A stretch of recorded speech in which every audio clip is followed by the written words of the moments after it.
Oke, kali ini kita akan membahas untuk secara proses atau point of view di accountingnya. Itu yang pertama, kita akan membahas konfigurasi yang penting atau basic konfigurasi yang ada di accounting itu tersendiri. Oke, baik.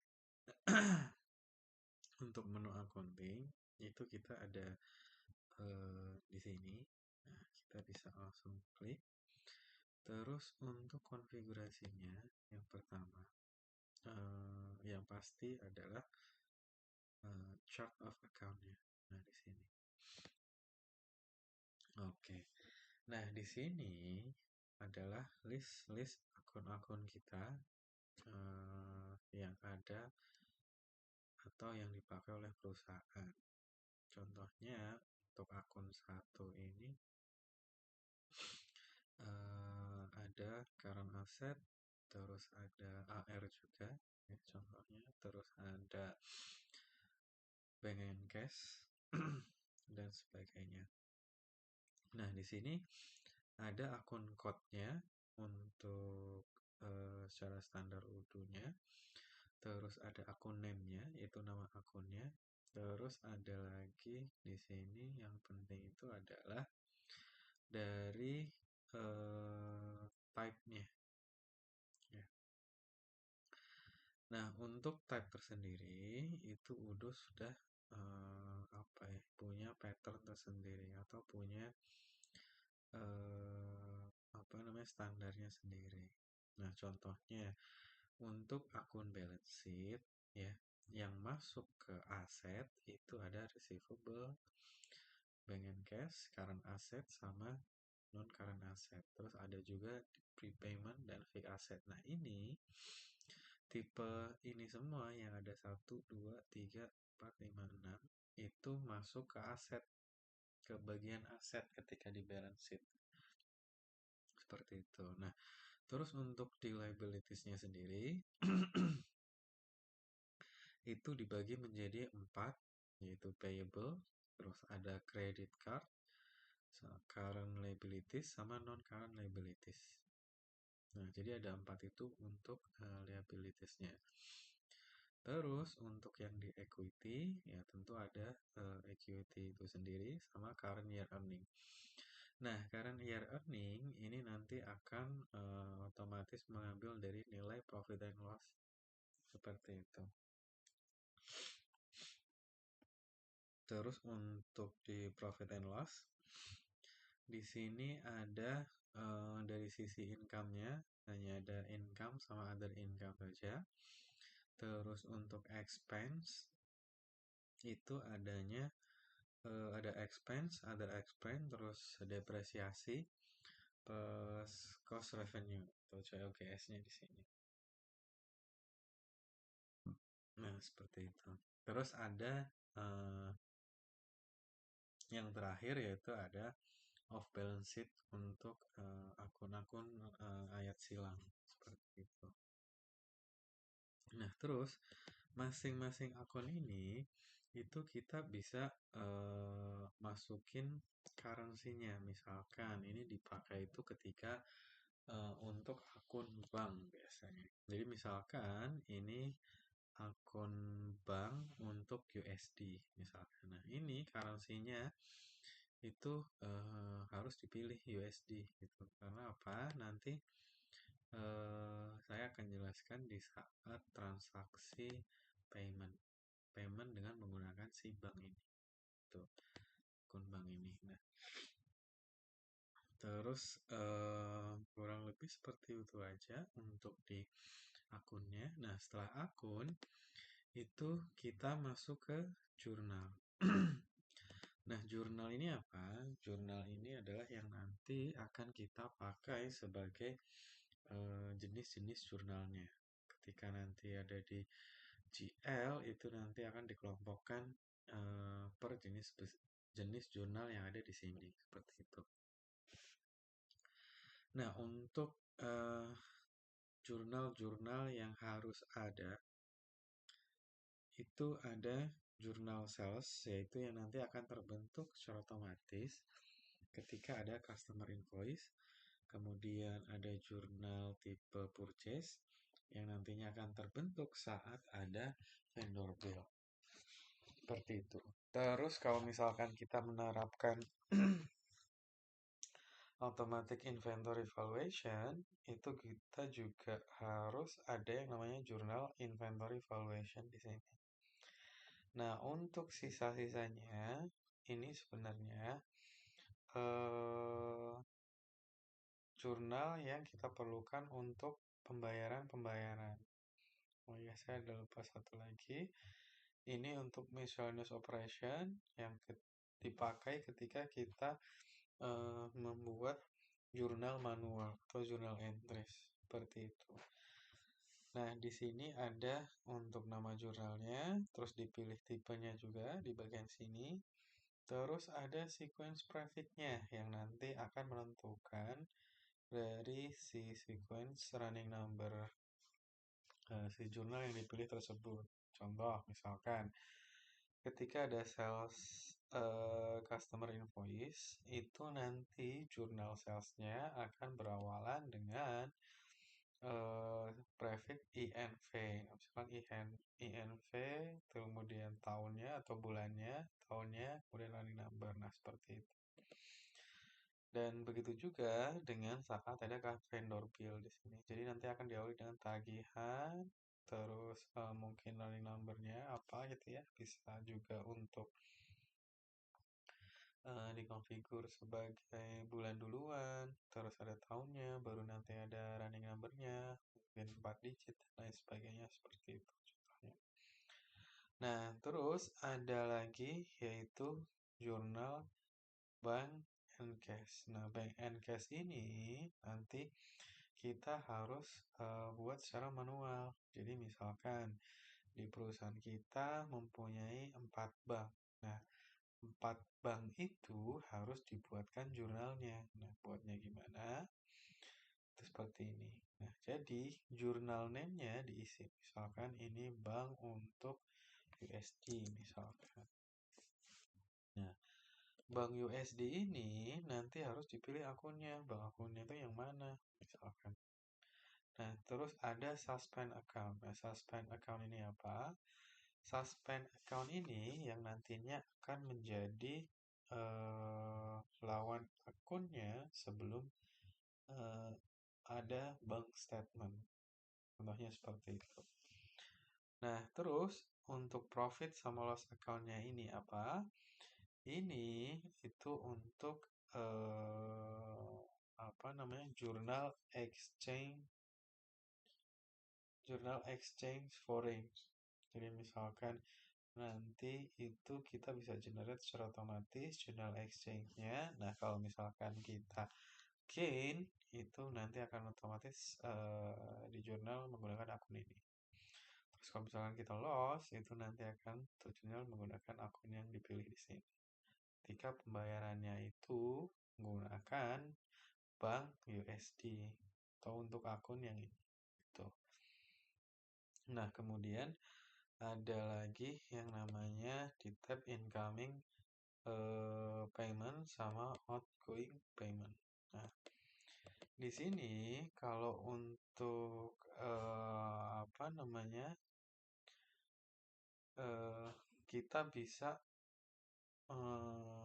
menggunakan beberapa payment method. Nah, misalkan di sini ada manual payment, terus mungkin nanti ada check, terus dan lain sebagainya sesuai dengan ini. Nah, bedanya apa? Atau fungsinya apa? Nah, seperti ini. Incoming payment. Nah, incoming itu artinya saat kita mendapat pembayaran dari customer. Nah, customer bayar ke bank USD ini. Nah, kemudian ketika ada payment dari customer, nanti kita itu apa harus pilih nih, dia manual payment ya artinya transfer mungkin seperti itu ya. Nah, terus di sini ada outstanding receipt account. Nah, outstanding receipt account ini apa? Contohnya seperti ini. Ketika nanti transaksi customer invoice itu kita buatkan payment vouchernya, itu secara jurnal tidak otomatis memotong akun bank itu sendiri gitu. Jadi nanti AR akan memotong akun si suspense account ini dulu, bank suspend account ini dulu gitu. Nah, baru setelah nanti ada bank statement reconcile, baru nanti dari suspend account mengurangi si akun bank ini. Seperti itu. Nah, di sini kita bisa tentukan secara manual seperti ini. Nah, misalkan contohnya ketika ada payment yang menggunakan virtual account atau demo, contohnya ini buat contoh demo. Nah, saya mau outstanding receipt account-nya itu masuk ke outstanding receipt. Nah, misalkan seperti itu. Jadi beda antara manual sama payment method manual sama demo itu kita bisa membuat outstanding receipt account-nya berbeda. Nah, seperti itu. Nah, di sini ada juga yang outgoing. Nah, outgoing itu apa? Outgoing itu untuk pembayaran ke supplier atau vendor. Seperti itu. Ini juga sama. Jadi, kita bisa set payment method, name, sama outstanding payment-nya. Kalau di yang outgoing payment artinya kita ada outstanding payment. Seperti itu. Nanti saya akan jelaskan lebih jelasnya saat payment. Ini saya coba ke cash furniture shop. Nah, seperti ini. Nah, kalau untuk pembayaran cash, tentunya kan kita tidak perlu menunggu bank statement ya, karena kan ini cash mungkin. Jadi kalau misalkan cash ya, ketika kita membuat payment voucher, otomatis langsung mengurangi si nilai akun cash tersebut, cash yang ada di sini seperti itu. Nah, begitu juga ketika ada incoming payment artinya customer invoice, nanti akan langsung menambah ke dalam akun si cash furniture shop ini. Nah, makanya di sini outstanding receipt-nya itu diisi si akun furniture shop itu sendiri gitu. Nah, jadi cash account ini sama dengan outstanding receipt-nya gitu. Jadi bukan ke suspend cash gitu. Terus di outgoing-nya juga sama. Jadi ketika misalkan kita langsung bayar keluar payment voucher gitu ya untuk membayar vendor bill. Nah, nanti akan langsung mengurangi si akun cash furniture shop ini. Kalau misalkan kita masukin akun outstanding payment account-nya itu adalah si cash account ini. Seperti itu. Nah, terus ada lagi konfigurasi yang lainnya seperti yang penting itu adalah ada taxes di sini. Nah, taxes-nya sendiri ini kita bisa setup sesuai dengan yang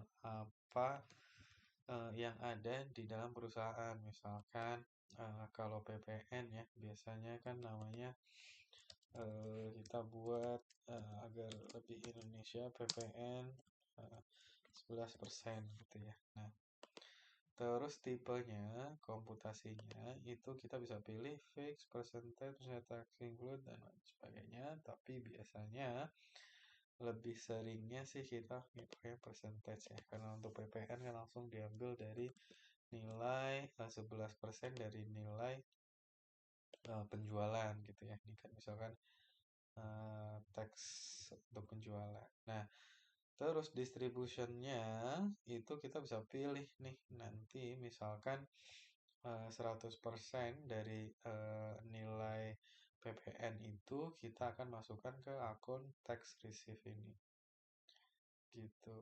Nah, misalkan ada refund, nah kita mau taruhnya di mana juga bisa. Misalkan akunnya sama, ya diisi sama di sini. Kalau misalkan beda, ya bisa dipecah di sini juga gitu. Oke, nah kurang lebih seperti itu. Terus nanti kita bisa buat teks itu sesuai dengan apa yang ada di perusahaan. Jadi mungkin misalkan ada PPN, ada PPH gitu ya kalau di Indonesia. Jadi kita buat PPN juga untuk PPN purchase atau PPN belian.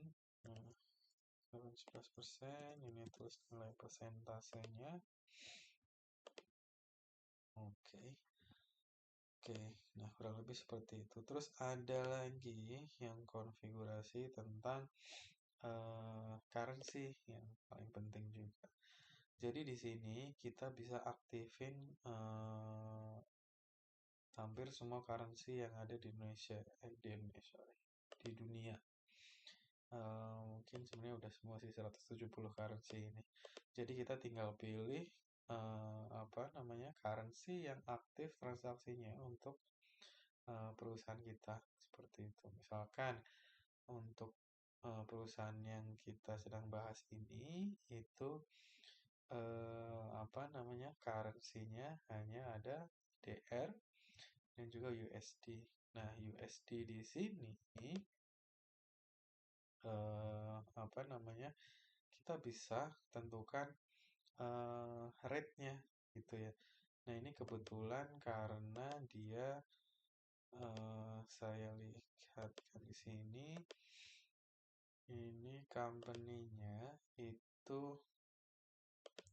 default currency-nya USD ya. Makanya yang di oke, nah di si ID company ini itu currency-nya DR. Kita coba pilih ke ID company.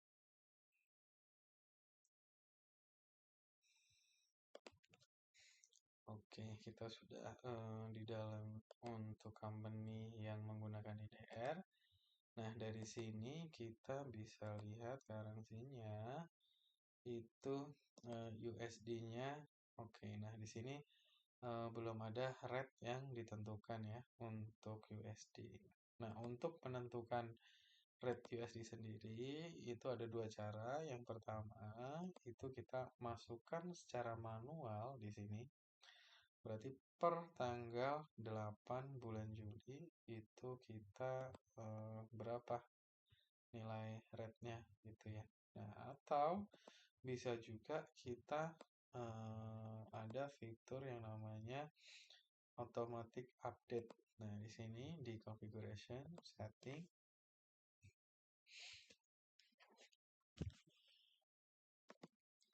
Oke, nah di sini kita bisa setting automatic currency rate dan kita bisa pilih kita mau menggunakan rate dari apa nih gitu ya. Nah, kalau untuk Indonesia ini sudah tersedia untuk rate by Bank Indonesia. Terus kita bisa pilih intervalnya itu weekly. Nah, biasanya seperti ini. Terus next run-nya kita bisa pilih misalkan mau pilih per Rabu gitu ya. Per Rabu nanti kita akan ganti gitu. Nah, ini bisa seperti ini. Terus kalau kita mau update now gitu ya. Jadi yang barusan kan kita belum masukin rate-nya ya untuk USD itu berapa. Nah, kita bisa langsung get seperti ini. Terus kita bisa save.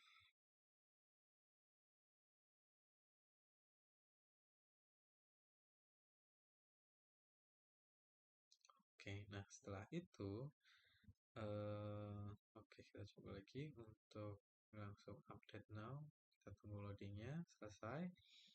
Kita bisa lihat sekarang untuk currency-nya yang tadinya USD saya belum buat gitu ya. Nah, di sini secara rate sudah masuk secara otomatis yang diambil pada bulan Juli tanggal 8 itu hari ini. Itu rate dari BI untuk USD itu 17.988. Seperti itu. Nah, ini bisa secara otomatis. Terus, nah nantinya itu apa user gitu ya, udah nggak perlu lagi repot-repot buat update apa namanya, currency rate-nya sekarang berapa, ininya sekarang berapa, itu nggak perlu update lagi karena sudah ada fitur automatic currency rate dan kita bisa pilih berdasarkan rate BI seperti itu yang nanti kita akan apa update secara otomatis dari sistemnya. Kita pilih intervalnya dan sudah dikasih tahu juga next run-nya itu nanti akan seminggu kemudian, itu pada tanggal 15 Juli seperti itu.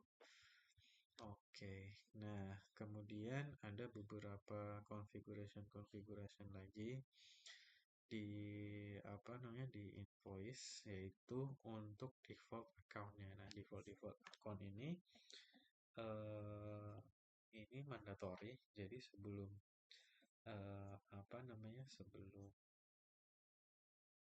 transaksi dilakukan gitu ya. Jadi konfigurasi pertama itu kita harus mengisi exchange different eh, setupnya. Yang pertama kita harus pilih jurnalnya apa, terus akun gainnya apa, akun lossnya apa di sini. Terus untuk bank transaction and payment itu kita harus masukin bank suspendnya apa. Terus kalau misalkan kita internal transfer, artinya internal transfer pada bank internal kita, itu kita juga harus pilih. Terus di sini ada juga deferred expense entries-nya, mau pakai jurnal apa, expense-nya mana, entries-nya apa, dan lain sebagainya. Itu juga dengan revenue entries-nya. Terus ada kita bisa set up juga early payment discount misalkan ada ya. Kemudian kita juga bisa set up invoice line diskonnya, misalkan kita mau terapkan diskon itu muncul di akun yang berbeda, misalkan seperti itu. Terus untuk versi 19 sendiri di sini ada konfigurasi untuk inventory accounting atau inventory valuation ya. Di pilihannya di sini ada inventory valuation untuk yang pilihan periodik sama perpetual. Nah, periodiknya ini nanti akan muncul satu jurnal valuasi per closing period. Jadi mungkin closing periodnya 1 bulan gitu ya. Jadi 1 bulan itu nanti akan hanya muncul satu stok jurnal seperti itu. Terus ada pilihan yang perpetual. Nah, perpetual ini mungkin sedikit agak berbeda ya kalau misalkan di versi sebelumnya gitu ya, di versi 19 ke belakang itu ketika kita receiving misalnya, nah itu sudah tergenerate jurnal inventory pada hutang belum ditagih misalkan. Nah, kemudian saat invoice itu baru nanti hutang belum ditagih pada apa. Nah, seperti itu.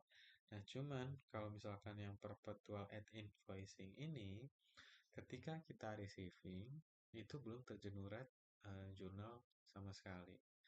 Nah, barulah ketika kita ada invoice atau vendor bill, nanti baru akan ada jurnal apa namanya? Jurnal stock valuation. Nah, jadi agak berbeda, sedikit berbeda caranya. Seperti itu.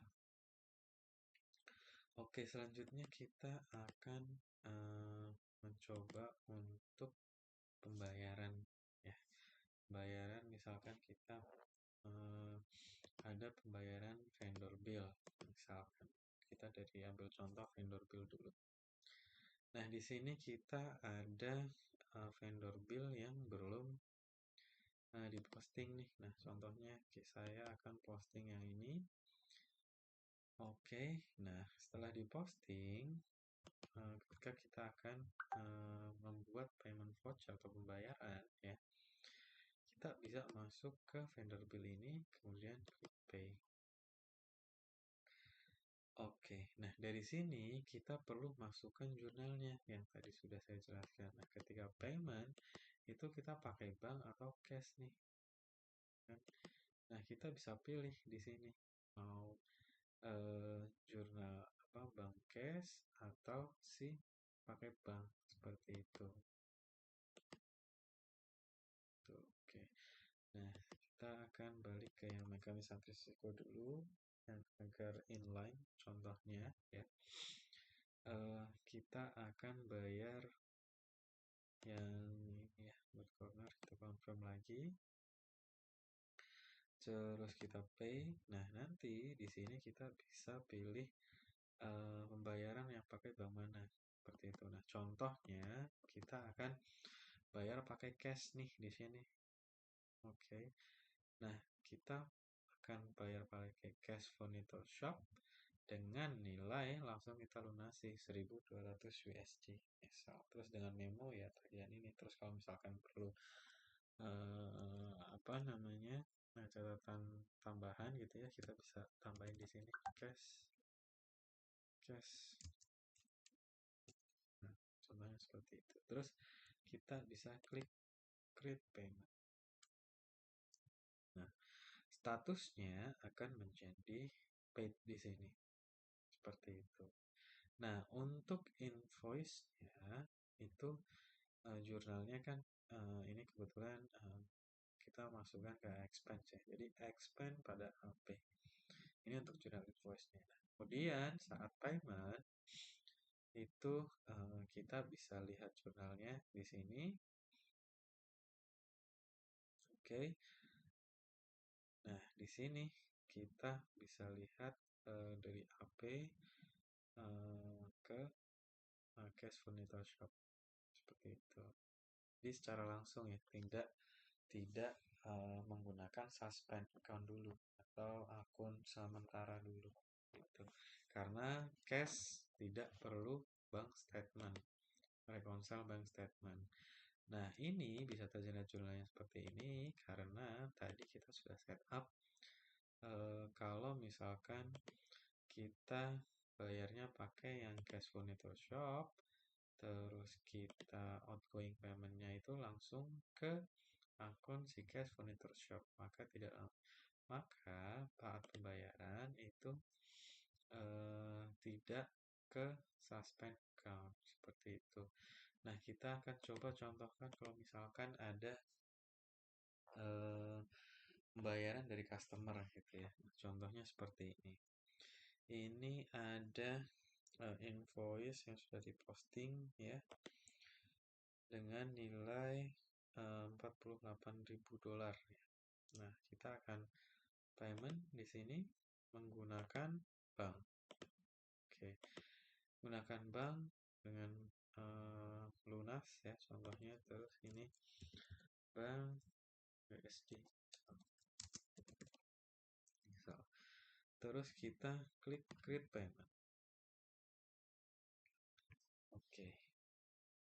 Nah, yang terjadi adalah di sini sistem akan memunculkan status in payment, bukan paid. Nah, perbedaannya dari yang tadi di sini, kalau tadi itu langsung berstatus paid, artinya sudah terbayar, ya. Dan yang satunya ini tadi yang ini.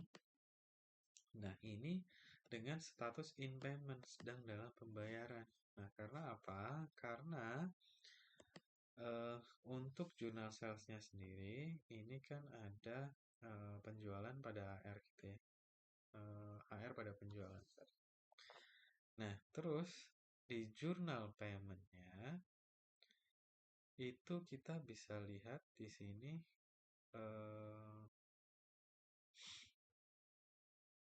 ini belum terrealisasi seperti itu. Karena apa?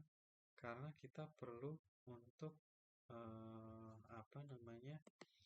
untuk membuat bank statement terlebih dahulu seperti itu. Nah, caranya gimana? Caranya kita bisa ke accounting dashboard, terus bisa langsung membuat transaksinya dari sini. Kita buat secara manual, misalkan pembayaran dan lain sebagainya, terus dikasih amountnya di sini gitu ya. Atau dengan cara yang lebih simple, yaitu kita masukkan saja rekening korannya seperti itu ya. Ini contohnya saya akan import rekening koran dengan file Excel. Ya, contoh rekening koran. Oke, kita import. Nah, kemudian kita tes apakah data yang di dalam Excel-nya sudah benar. Nah, kalau sudah benar, nanti akan muncul everything seems valid seperti ini. Kemudian kita akan import. Oke, nah dari sini sistem akan memunculkan ada dua transaksi nih. Ada masuk $48.000 plus $22.000 seperti itu. Nah, kemudian kita bisa masuk ke bank matchingnya lagi. Nah, dia akan muncul seperti ini. Terus kita bisa reconcile. Nah, tadi kita lihat dulu ya nomor invoice-nya berapa yang tadi. Contohnya kita kan pakai yang invoice 2026-002 ini ya. Oke, kita hafalkan dulu. Untuk si Acme Corporation dan invoice 2026-02 senilai 48.000. Oke. Nah, dari sini kita bisa reconcile si pembayarannya. Oke, nah saya contohnya akan reconcile dengan nilai yang 48.000 ini. Tinggal kita masukin ke, tinggal pilih ke reconcile ini. Nah, secara sistem dia langsung suggest dengan nilai yang sama di paling atas. Jadi dia akan suggest, oh ini loh ada nilai yang sama dan nomor invoice-nya ini. Atau kalau misalkan sebenarnya bukan ini, ya kita bisa apa namanya cari ya, misalkan dengan nomor invoice-nya. Nah, misalkan seperti ini. Kita bisa cari untuk pembayaran nomor invoice 2026-002. Nah, seperti ini. Langsung ketemu nomor invoice-nya. Atau bisa juga kita cari berdasarkan partnernya atau customer-nya. Ya. Partnernya Acme. Nah, ternyata ada banyak nih si Acme. Tapi sistem Odoo itu akan rekomendasikan yang nilainya sama terlebih dahulu di sini. Oke, kita tinggal pilih. Oke, nah ketika kita pilih, nanti balance-nya akan menjadi 0 kalau misalkan nilainya sudah sama dengan yang ada di bank statement. Nah, misalkan nilainya berbeda, ini saya contohkan, kita pilih. Nah, masih ada balance yang 25. Nah, 25 ini nanti kita bisa pilih lagi. Nah, ini kelebihan kalau seperti ini. Nah, maka kita harus pilih dan sesuaikan dengan yang ada di rekomendasi gitu dengan nilai yang sama. Contohnya seperti ini. Jadi langsung di-select dan nanti akan muncul tanda bahwa ini sudah direkonsal. Direkonsal dengan apa? Dengan nilai invoice 2026-002. Kita bisa lihat. Seperti itu. Nah, bisa juga kita di sini ada invoice ya yang senilai $22.000 sudah diposting tapi belum dibuatkan payment vouchernya atau payment transaksinya. Nah, di sini kita juga bisa melakukan seperti ini. Saya contohkan tadi kita sudah upload dengan bank statement yang senilai 22.000. Nah, kita langsung reconcile. Nah, di sini kita juga bisa direkomendasiin langsung pembayaran dari bank statement tanpa payment voucher. Seperti itu juga bisa. Kita select. Oke. Nah, dari sini di bank statement ini artinya ini sudah direkonsil ke invoice 2026-003. Nah, terus ketika kita masuk ke invoice yang 2026 ini, ke sini. Ini statusnya langsung paid. Nah, di paid-nya oleh siapa? Nah, ini paid on Juli 8 2006. Kita bisa lihat transaksinya di sini. Itu dari transaksi sekian. Seperti itu. Oke, kurang lebih seperti itu untuk apa namanya uh, tutorial dari konfigurasi basic sama pembayaran dan bank statement reconcile yang lebih seperti itu.